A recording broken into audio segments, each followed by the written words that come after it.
Assalamualaikum warahmatullahi wabarakatuh. Perkenalkan kami dari kelompok dengan tema sistem operasi tersebar yang beranggotakan saya sendiri Atalia Kurniari serta Pak Nanda Arwira Asril dan Pak Nanda. Baik, pada artikel pertama kami menemukan judul dengan implementasi sistem operasi Linux Fedora 22 sebagai web server dalam mendukung layanan sistem terdistribusi. Lanjut. Untuk teknologi topiknya yaitu mengenai server pada Linux Fedora 22, sedangkan untuk orientasi topiknya yaitu sistem terdistribusi kecepatan dan efisiensi waktu dalam mendapatkan informasi yang akurat menggunakan jaringan internet sangat diperlukan. Kecepatan dan efisiensi didukung oleh peranan teknologi sistem operasi web server. Dengan mendapatkan web server di internet, diharapkan dapat menyelesaikan masalah yang dihadapi dalam sistem terdistribusi. Nah, dengan mengacu kepada kondisi di atas, cara kerja web server pada Linux Fedora 22 dalam hal melayani request dari klien, serta bagaimana mengoptimalkan Linux Fedora 22 sebagai web server.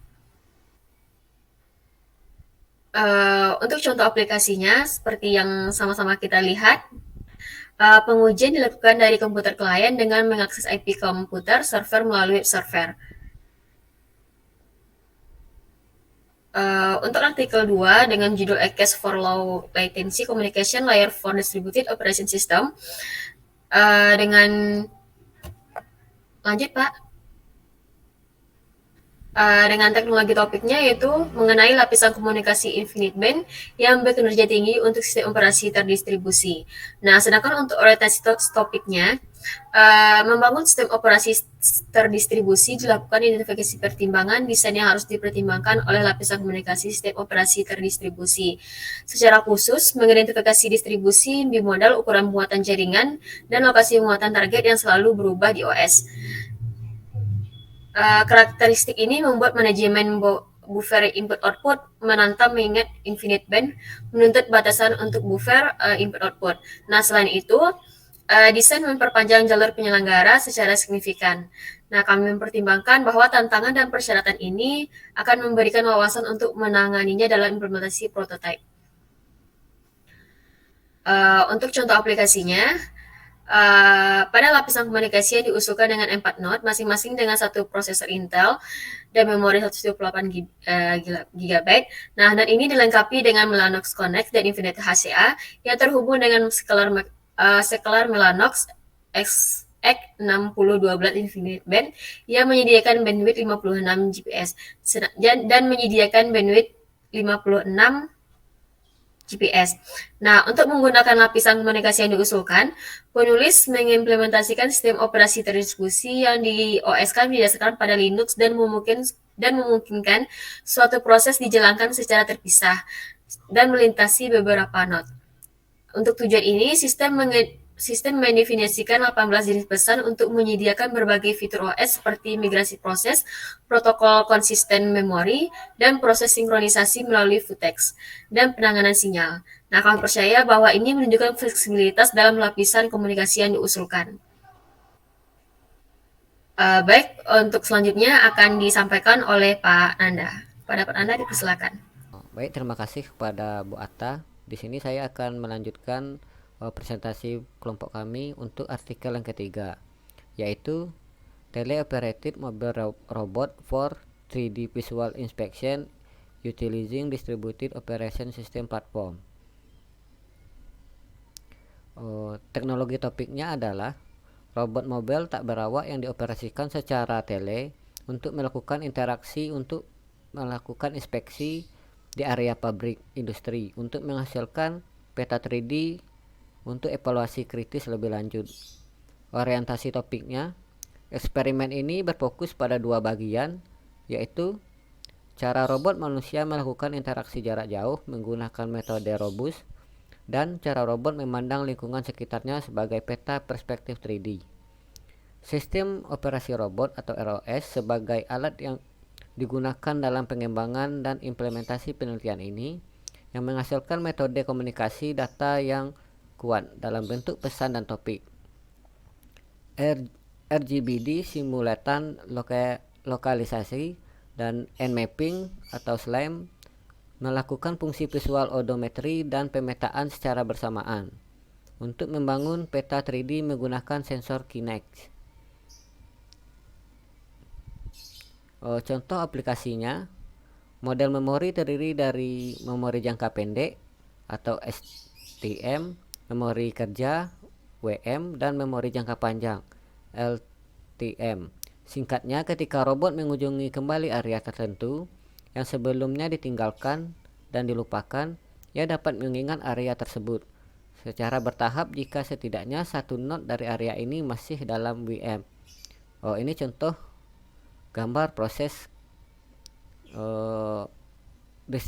distribusinya. Lanjut ke artikel 4, yaitu Hyperledger Fabric, a distributed operating system for permissioned blockchain. Teknologi topiknya, Fabric adalah sistem sumber terbuka modular dan dapat diperluas untuk menyebarkan dan mengoperasikan blockchain yang diizinkan, dan salah satu proyek Hyperledger yang diselenggarakan oleh Linux Foundation. Fabric adalah sistem blockchain pertama yang benar-benar dapat diperluas untuk menjalankan aplikasi terdistribusi. Ini mendukung protokol konsensus modular yang memungkinkan sistem untuk disesuaikan dengan kasus penggunaan dan model kepercayaan tertentu. Fabric juga merupakan sistem blockchain pertama yang menjalankan aplikasi terdistribusi yang ditulis dalam bahasa pemrograman tujuan umum standar tanpa ketergantungan sistematik pada cryptocurrency asli. Contoh aplikasinya, jaringan Fabric dengan MSP federasi dan menjalankan beberapa kode rantai berbayang dan berwarna berbeda, dipasang secara selektif pada rekan-rekan sesuai dengan kebijakan. Berikut contoh gambaran untuk sistem jaringan Fabric. Demikian presentasi dari saya, dan akan dilanjutkan oleh Bapak Adia. Pada Bapak Adia dipersilakan.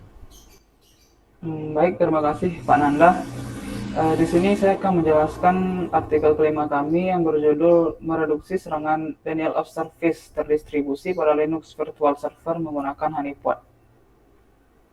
Teknologi dari topik ini adalah Linux Virtual Server menggunakan Honeypot.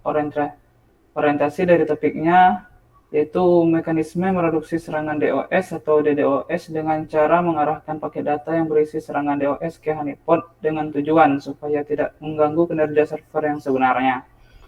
Dengan mekanisme tersebut, diharapkan paket-paket yang terdeteksi sebagai serangan akan diarahkan oleh LVS director ke honeypot dengan gangguan yang terjadi pada server-server asli dapat direduksi dengan baik.